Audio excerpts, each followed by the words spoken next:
O que entendemos hoje por arte é, na realidade, um conceito recente que nasce ao abrigo dos primeiros estudos sobre história da arte no final do século XVIII.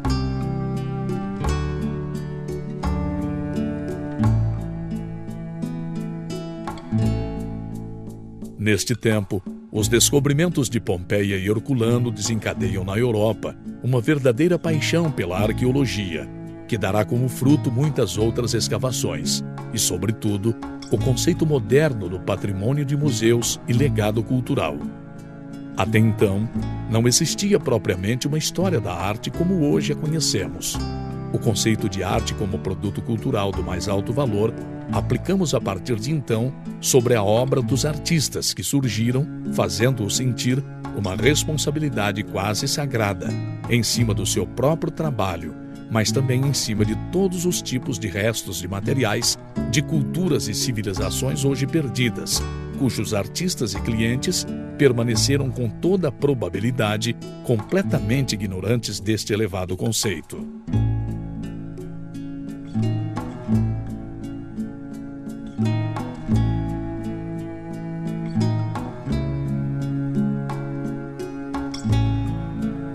Mas o que entendemos por arte?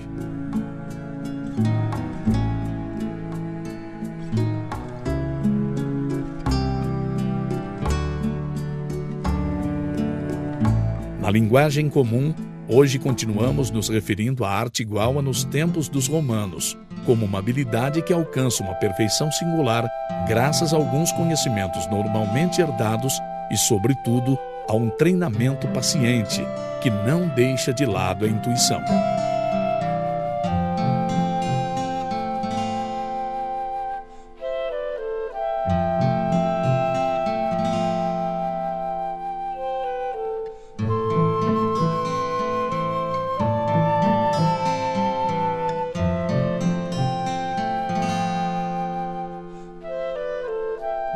Assim como Ovídio se referiu aos amantes à arte de amar, hoje também utilizamos expressões como a arte de vender ou a arte da falcoaria. A história da arte naturalmente não leva em consideração essa ascensão do termo e classifica as artes como maiores e menores.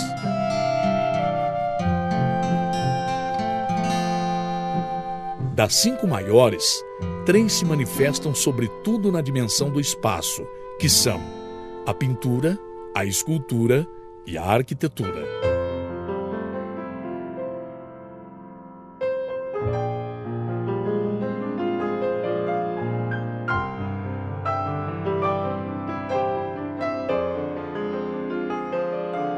E as outras 2 na dimensão do tempo, a música e a dança. Sem embargo, o trabalho de muitos artistas de hoje em dia tentam minar esta velha classificação, levando ao público as experiências multissensoriais que integram aspectos de várias disciplinas até agora separadas.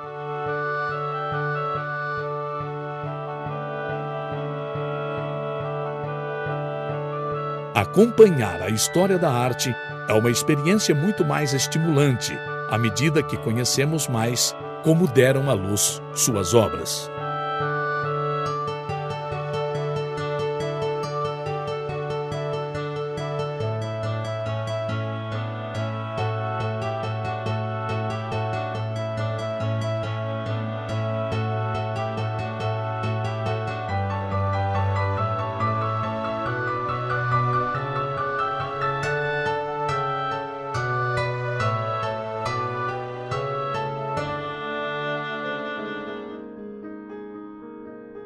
Talvez damos tanta importância à arte porque representa com frequência o impulso menos útil do ser humano, o mais desinteressado e, portanto, também o mais puro e genuíno, a paixão pela criação bela, no extremo oposto das forças cegas da destruição que também mora na alma humana.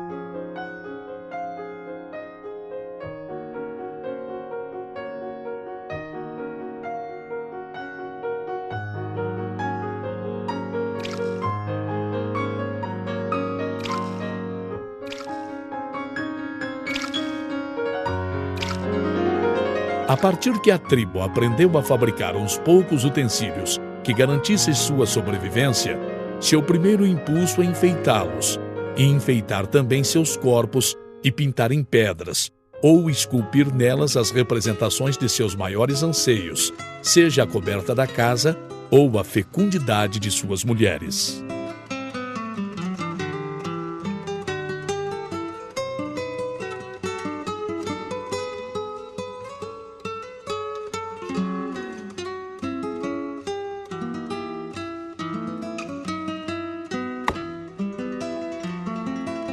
Embora exista outros frutos da atividade humana também criativos da ciência até o artesanato, o que se diferencia deles ao que chamamos de arte é que neste existe sempre uma proporção muito maior de esforço aparentemente inútil, ao menos para nenhum outro fim, com exceção à consecução de uma emoção de caráter estético. Nas etapas que as artes figurativas, como a pintura e a escultura, perseguiram a reprodução fiel da natureza, como aconteceu na época clássica da arte grega ou no Renascimento italiano, os artistas do momento deixaram provas de sua fé numa evolução da arte para formas cada vez mais perfeitas. Hoje em dia, sem embargo, não existe tal certeza, pois aprendemos a valorizar tanto os momentos mais miméticos da arte em relação à natureza, como aqueles outros que a arte pareceu totalmente independente dela, ligado somente à capacidade da mente em gerar formas simbólicas, mais ou menos abstratas, simplificações geométricas das coisas ou inclusive suas mais raras distorções em processos psíquicos que dizem muito sobre o modo que a mente arquiva e resume as imagens associadas com os conceitos. Hoje sabemos que a história da arte não representa nenhuma evolução para formas cada vez mais perfeitas, senão uma sucessão de estilos, vinculados entre si por certas tradições que nunca conseguem um avanço num aspecto crucial da estética, sem sofrer ao mesmo tempo um retrocesso.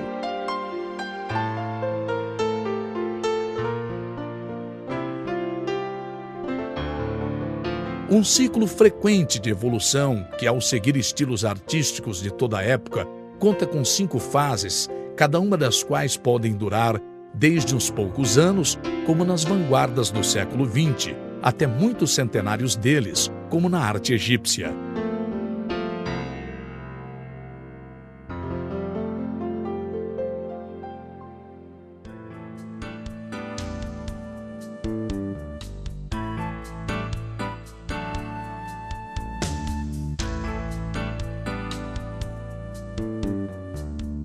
A primeira fase, que podemos chamar de pré-clássica ou arcaica, é um período de ensaios em que vão se configurando as formas características do estilo.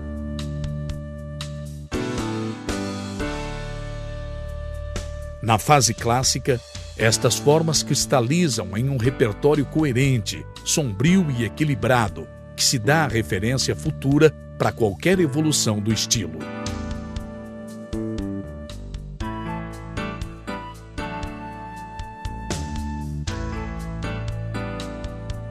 A fase maneirista reage contra a perfeição clássica, exagerando em alguns de seus traços em sacrifícios de outros, em uma contínua exploração dos limites expressivos do estilo.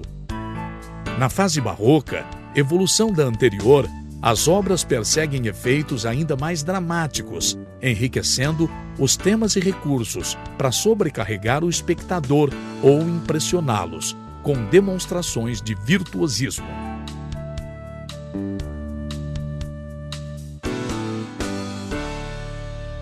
Por último, a fase arcaizante ou neoclássica reage contra o barroquismo das formas, procurando novamente inspiração nas normas estabelecidas durante a fase clássica do estilo.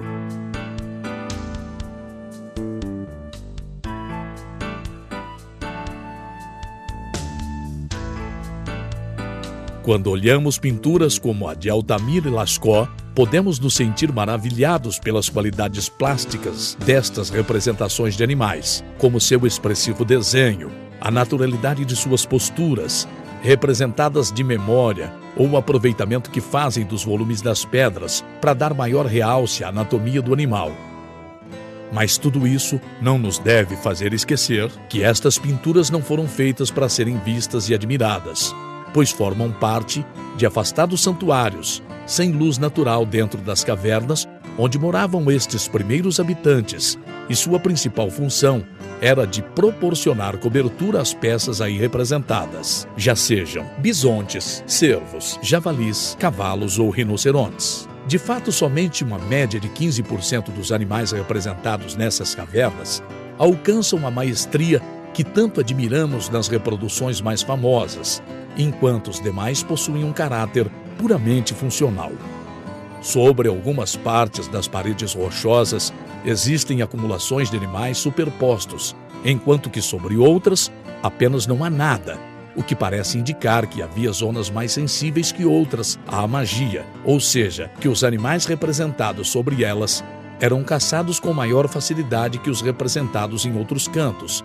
Pelo menos nisso acreditavam os caçadores. Esta finalidade mágica ou propícia da arte primitiva continua presente de um modo ou outro em épocas muito posteriores da arte, sem que possamos afirmar nunca que deixou de existir de um modo mais ou menos consciente, inclusive até os nossos dias. Na escultura, o mais chamativo são essas figuras de traços femininos desproporcionais, que costumamos chamar de Vênus, talvez com ironia, e imaginamos o mistério da fertilidade e guardiões do lar convertido, às vezes, em originais estruturas geométricas de grande fluência de linhas. Surpreende nestas figuras sua extensão no tempo e no espaço, pois as encontramos ao longo de muitos milhares de anos de uma ponta a outra do continente euroasiático. Também são muitas as representações de animais em marfim e hastes de rena, adaptando sabiamente sua medida à forma do material, igual como acontece com as pinturas rupestres sobre os relevos das rochas na qual estão feitas. As pinturas da escola levantina têm sua origem em aproximadamente 10.000 anos, coincidindo com uma série de mudanças no clima e nos modos de organização social que antecipam o Neolítico. Se costumam encontrar ao ar livre e representam cenas animadas de caças, com estilizados guerreiros armados com arcos correndo atrás das presas. Sua esquematização continuará uma rápida evolução para a arte abstrata, que se estenderá em pintura e cerâmica por toda a Europa e Ásia até a Idade dos Metais.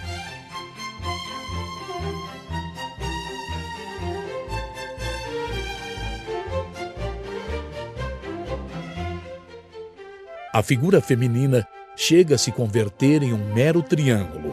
O homem, às vezes, é uma simples cruz, dando a impressão que, às vezes, o artista se diverte com o descobrimento que as formas naturais podem ser reduzidas a ideogramas, passo anterior para qualquer forma de escritura. No final do período neolítico, quase iniciando a Idade dos Metais, começam as construções de monumentos rudimentares, a partir de blocos de pedras, às vezes descomunais.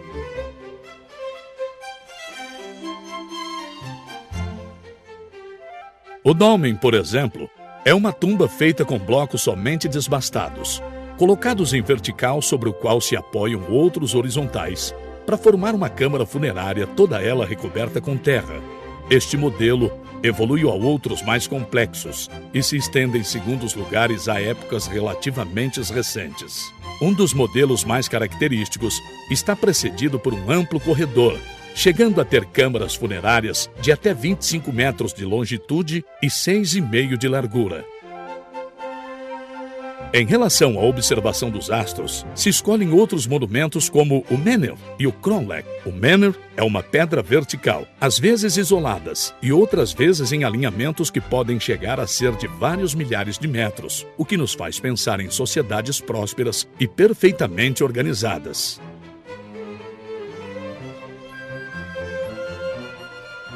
O Kronlek é um santuário formado por grandes blocos posicionados em círculo, e o mais famoso deles é o Stonehenge, na Inglaterra, relacionado ao culto ao Sol e que alcança um diâmetro de 100 metros, com um segundo alinhamento de pedras em forma de ferradura dentro do círculo. A partir do Stonehenge, pode-se falar de arquitetura na Europa.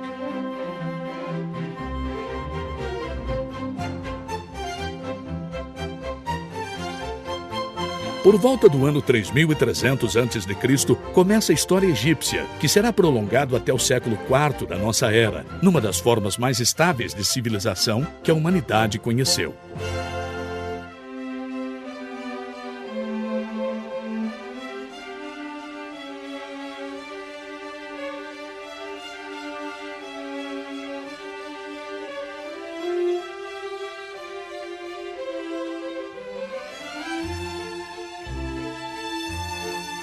O relativo isolamento do território estendido numa estreita faixa rodeada por desertos ao longo do curso do rio Nilo, sua acentuada planície e a regularidade das colheitas ao ritmo das crescentes do Nilo garantiram a continuidade de uma organização político-religiosa cuja cúspide encontramos a figura do todo-poderoso faraó, encarnação na terra do deus Solos.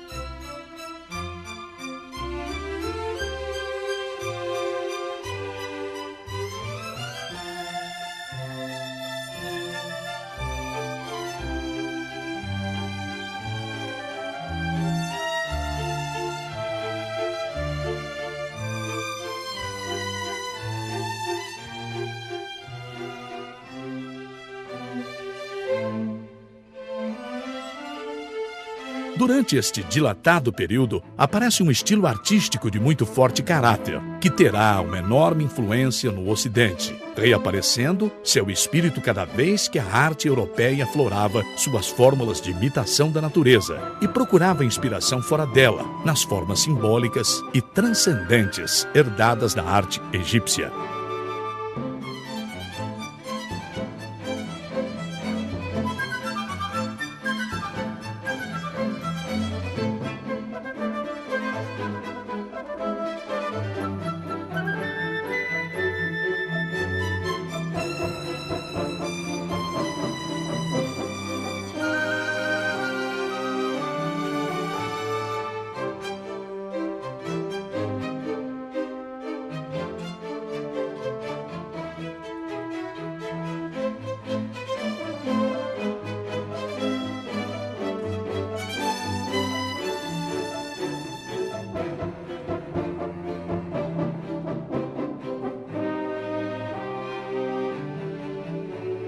A religião domina completamente a cultura egípcia, através de uma complexa hierarquia de divindades maiores e menores, estas últimas de caráter local e popular, embora podemos dizer que o centro da religião é ocupado pelo mistério do trânsito da vida à morte.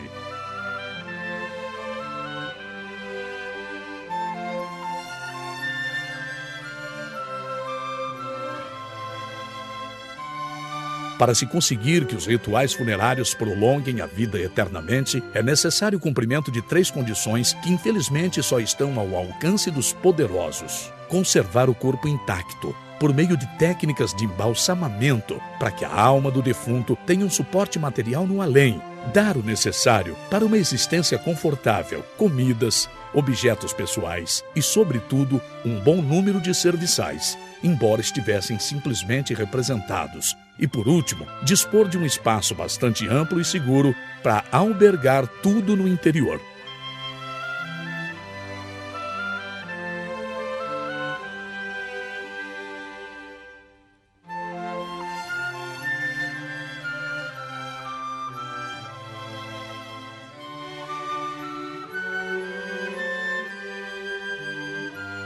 Uma proporção muito alta dos restos que nos chegaram da arte egípcia estão relacionadas com estas 3 requisições.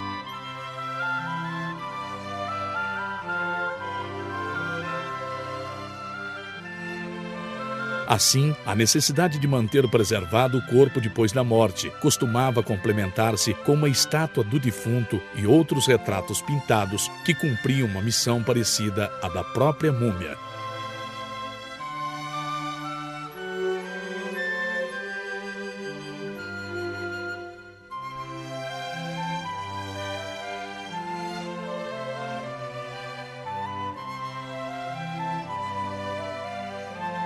Daí que o retrato egípcio alcance tão rara maestria e a humanização dos traços do modelo, apesar da rigidez do estilo, pois somente assim a alma do defunto poderia se reconhecer na estátua ou pintura, e inclusive preservar o seu melhor aspecto depois que a múmia o tivesse perdido definitivamente. Também era importante representar tudo aquilo que pudesse lembrar a alma, o que ele gostava de fazer em vida, desde as atividades da casa aos diferentes afazeres domésticos. Quem sabe para continuar aproveitando tudo de um modo que hoje chamaríamos de virtual.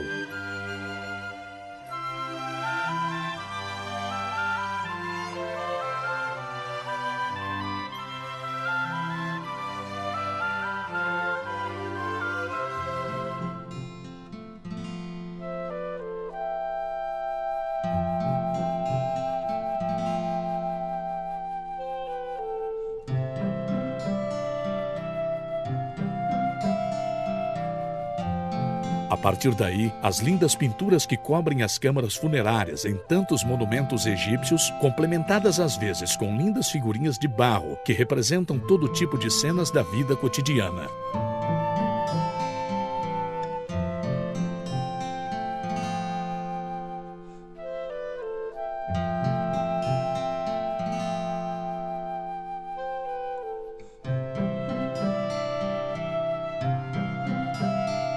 As pinturas não deixam nada ao improviso ou ao temperamento do artista, pois são feitas sobre uma rede geométrica que dá suporte matemático à composição. Um rígido cânon determina as proporções das figuras e, além disso, satisfazem em cada uma de suas partes o objetivo de representar as coisas em seus aspectos mais reconhecíveis, ou seja, o mais parecido à imagem mental que formamos delas. Por exemplo, as cabeças, braços e pernas são representadas de perfil, enquanto os olhos e tronco de frente, dando lugar às vezes a posturas um pouco forçadas nas figuras. Apesar da serenidade do seu rosto e as curiosidades picassianas, como o peito das mulheres, projetados de perfil no tronco visto de frente.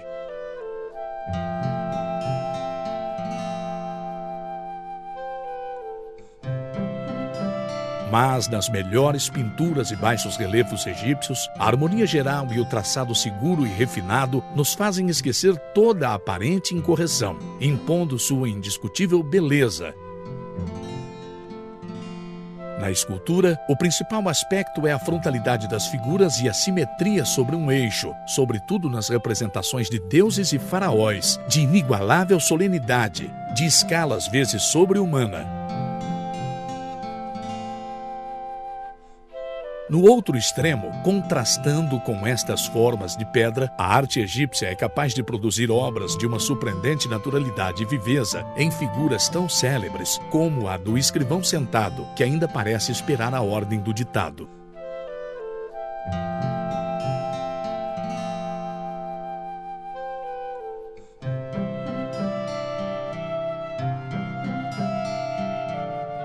Ligada como a pintura ou como a escultura a rituais funerários, a arquitetura evolui mais que estas nos 2 milênios centrais da civilização egípcia. As duas principais aportações que fazem seus arquitetos são a utilização da coluna como base estrutural dos edifícios e a da proporção matemática como fundamento de conceito de beleza. O primeiro tipo de tumba que se constrói é a mastaba, de pouca altura e forma de pirâmide trincada. A superposição